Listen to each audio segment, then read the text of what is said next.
Unpacking the backpack of emotions. Emotions are like noses. We all have them. They are normal and they have a purpose. They make life more meaningful and they help us connect to others. We can even use them as a barometer for our mental health. Emotions are actually physical and can be stored in the body when they're left unprocessed. This can feel like we're carrying around a heavy weight, kind of like an overstuffed backpack. Maybe some of our backpacks even feel like we're carrying bricks. Turns out our emotions are designed to be processed, not carried around. When we don't process them, it's like we're carrying this backpack up a mountain.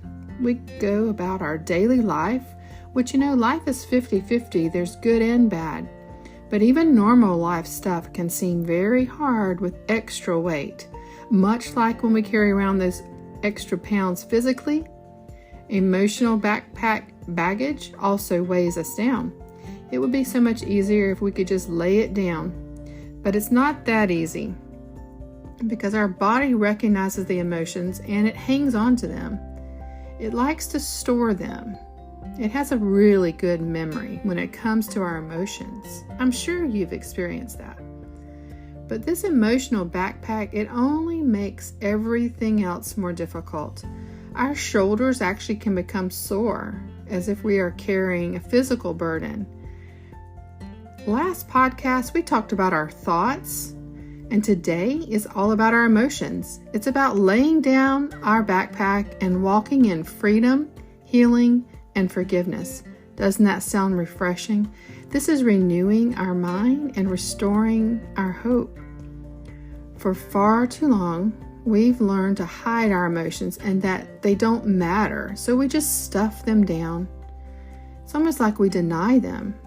But now we know that they really do matter because they are the actual fuel for our actions. They show up and cause us to take actions, or sometimes not take actions that we actually need to take. The unprocessed emotions often cause us to feel stuck, which is very, very common. When we avoid processing our emotions, we usually pay for it later physically. These stuffed emotions may show up as ailments or pain in our bodies. Trauma, for example, can cause someone to feel numb. Anxiety can cause breathing issues.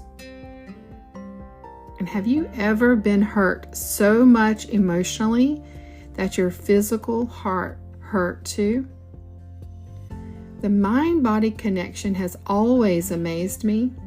I love God's design, and He designs us with the capacity to process emotions well. He addresses many emotions in Scripture, such as love, joy, peace, gratefulness. He even addresses anger.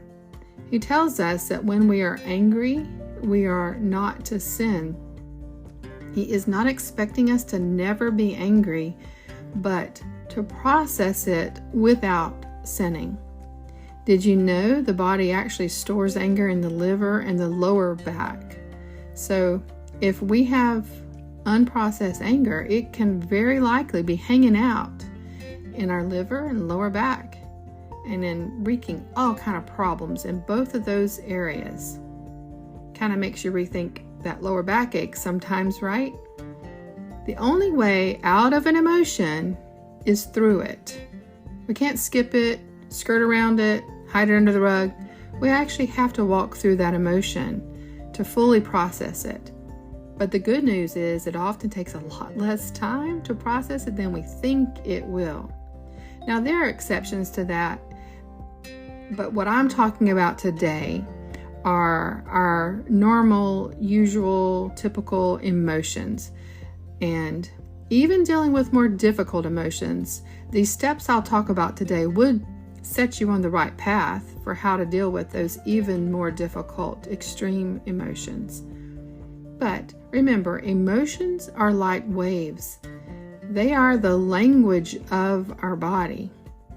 When we ignore this language, our body just stores them away for later, thinking that we may process them, kind of waiting around in a file folder out there unprocessed. But where they actually show up is in other parts of our body as an ailment or a discomfort. Emotions are physical, so people often suffer physically when they resist processing emotions. It's important to recognize emotions and how they make us feel. You can name an emotion or even describe the emotion, and somehow this helps our brain to separate it just a little bit. It kind of gives us agency over the emotion, and it helps our brain to realize that we have the freedom to choose what our thoughts are that are causing the emotion. We cannot always choose our circumstances, but we can choose our thoughts about our circumstances. Even when we have a rough circumstance, we can choose thoughts about it that are going to serve us better. Once we feel an emotion, though, that means our body has actually already created it, and our body is really good at creating a cocktail of this emotion that we're thinking on. So whatever our thoughts have generated, our body gets busy making a cocktail, and this cocktail, it's just for us. When it recognizes the emotion, the cocktail that it creates will match the emotion. No one else is going to drink this cocktail at all. It's just for us. If we are walking, for example, in unforgiveness, our body creates a cocktail that feels like unforgiveness. But the person that we actually may need to forgive, the person who has wronged us, doesn't even take one sip of that cocktail. They're not affected by the cocktail or the emotion at all. Only we are. Since our thoughts are creating our emotions, how can we feel better emotions? Well, you might have guessed, but we have to start with having better elevated thoughts. So by default, our feelings are actually a choice based on the thoughts we think. And if we want, for example, to feel more love, then we just need to think on thoughts that help us to create the emotion of love.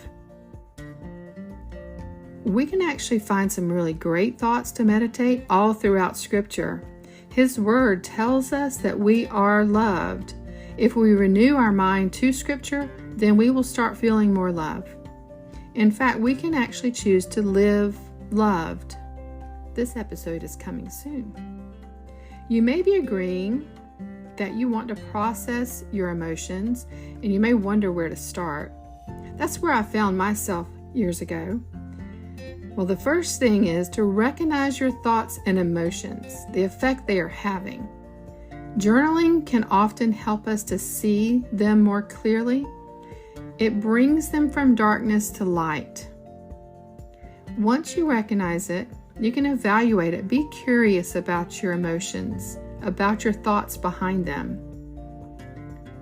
Continue to journal. It's also called a thought download.